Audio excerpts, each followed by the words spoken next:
A lot of people are sort of on the fence when it comes to Destruction Warlock PvP. As I have seen in the forums, half of the posts are complaining about the changes and yearn for the old days, and the other half are calling to nerf Destruction because it is shredding them in battlegrounds.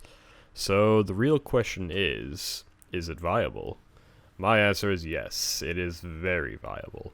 Destruction has gone through some noticeable changes, and if one does not notice these changes and plays Destruction how they did in the previous expansion, then they are going to have a bad time. As Destruction, I have easily topped both damage and killing blows in the battlegrounds I have been in, and for this video I'll be sharing my strategy. Remember that this is how I play, and if it does not appeal to you, that's fine, but I have found that this not only works, but dominates in PvP.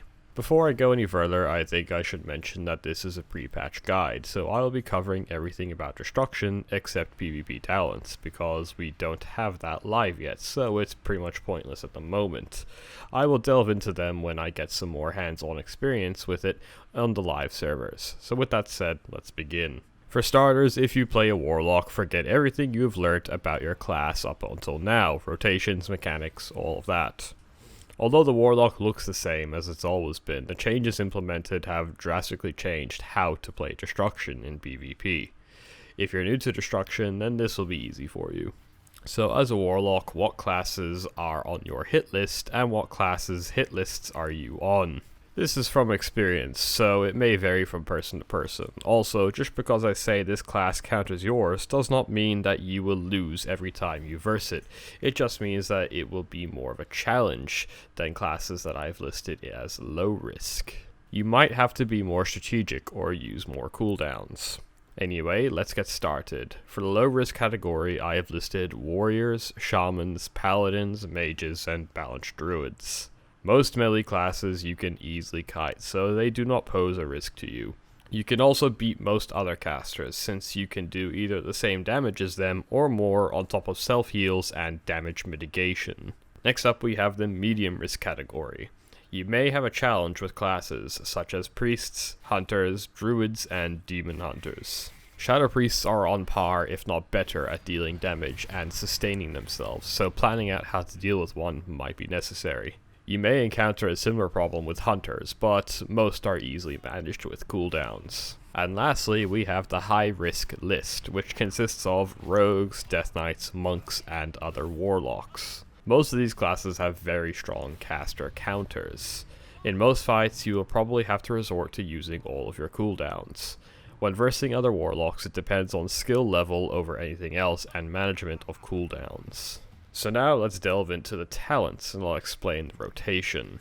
For tier 1, I recommend 100% Shadow Burn. This move is going to be one of your main damage sources. It has changed a lot from what it used to be. It is no longer an execute. You may use it freely given you have one soul shard to spend. So why this move? Casting Chaos Bolts in PvP is easy in theory, but nearly impossible in reality. This move will be replacing your Chaos Bolts in most PvP situations, because it is instant cast and only costs one soul shard instead of two. Its damage is not as high as Chaos Bolt, but the mobility it offers and thus survivability is a good trade-off. For tier 2, I highly recommend Mana Tap. This move helps increase your overall damage for a pretty minuscule cost. There is no need to keep the buff up at all times, just when you are going to spam Shadow Burn or Chaos Bolts. It's not great by any means, but Cataclysm is far too easy to walk out of or interrupt, and it has a long cooldown, and you won't be using Chaos Bolt or Rain of Fire enough to be making the most of Reverse Entropy. Tier 3, Mortal Coil is normally the best option. This move helps you get some distance from melee classes and heals you in the process with a fairly short cooldown. Demon Skin is not bad, but it won't save your life in critical situations, and Shadow Fury suffers from the same problem as Cataclysm. A 1.5 second cast is not worth the stun and is easily interrupted. Tier 4, I highly recommend Soul Harvest. This one is pretty simple.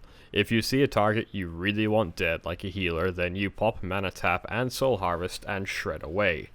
Although your burst will not be through the roof, if you handle your crowd control well, you should come out on top. In all other situations, this is just a cooldown combo you use when you really want the bastard dead. Tier 5 choice depends on whether you want a demon companion or not. I highly recommend a demon, and if you choose this path then Dark Pact is your best choice. This is a shield on a 1 minute cooldown that shields you for roughly 40% of your health.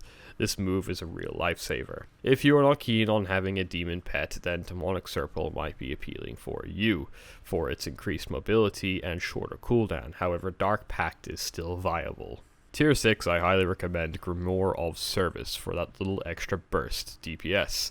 However, I also highly recommend the Grimoire of Supremacy, depending on your situation. Service, of course, offers more damage, however Supremacy offers more utility, giving you either a silence or area of effect stun. Personally, I prefer Supremacy.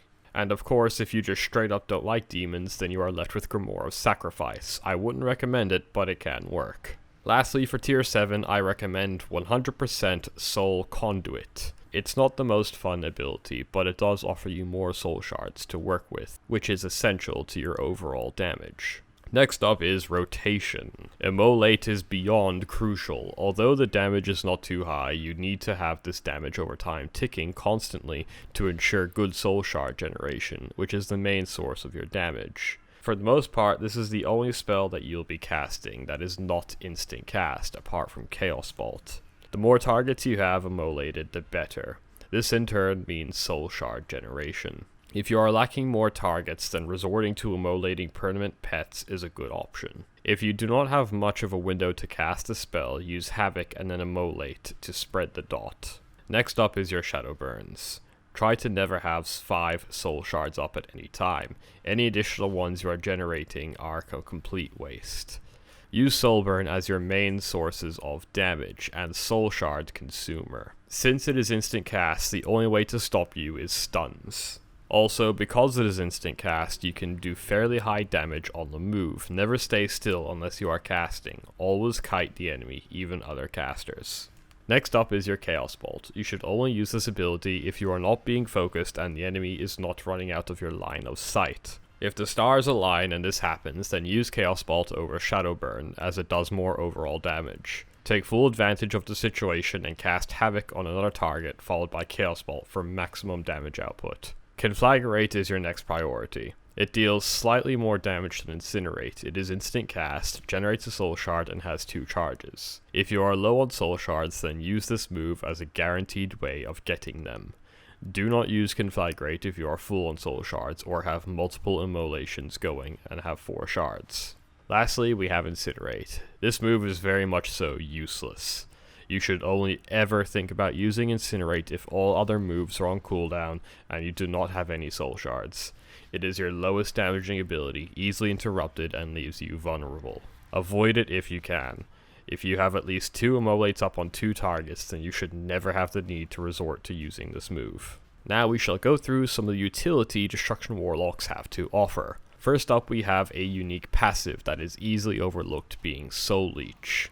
As a Destruction Warlock, you will have this barrier up most of the time, preventing your health from being chunked away. I think it goes mostly underappreciated, as it has saved my life many times. Remember that whenever you are casting a high damaging move like Shadowburn or Chaos Bolt, it is effectively giving you a barrier. This is handy to know. Your Health Stone is another essential cooldown. Always have one available and ready to use by keybinding it. Your Demonic Gateway is one of your main sources of escape. In fact, it is pretty much your only point A to point B abilities, since Warlocks have no movement speed increase abilities whatsoever. Fear is a great CC tool, but easily broken. Do not spam it, it has diminishing returns. Banish is a bit underrated, but a pro Warlock will use it. When facing another Warlock, the one that even remembers they have this ability will probably win the duel. Unending Resolve is one of your main damage mitigation spells. Use this very wisely, as it has a long cooldown. Best to use this when you anticipate taking large amounts of damage, or when you're going to be silenced. Then take a huge amount of damage.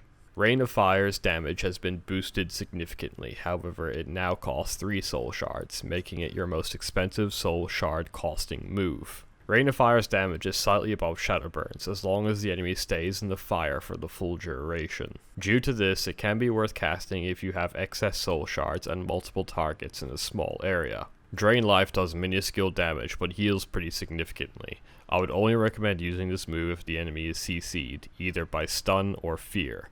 Keep in mind that the damage from Drain Life can break fear effects, but not Horrify. And that's about it for this guide. I may have missed a few points, but I hope this gives everyone a better understanding of Destruction Warlocks and how they can dominate in PvP. If you have any questions, leave a comment and I'll get back to you if I can. Like this video if you found it helpful, and subscribe if you like listening to me talk about Blizzard games. Have a good one.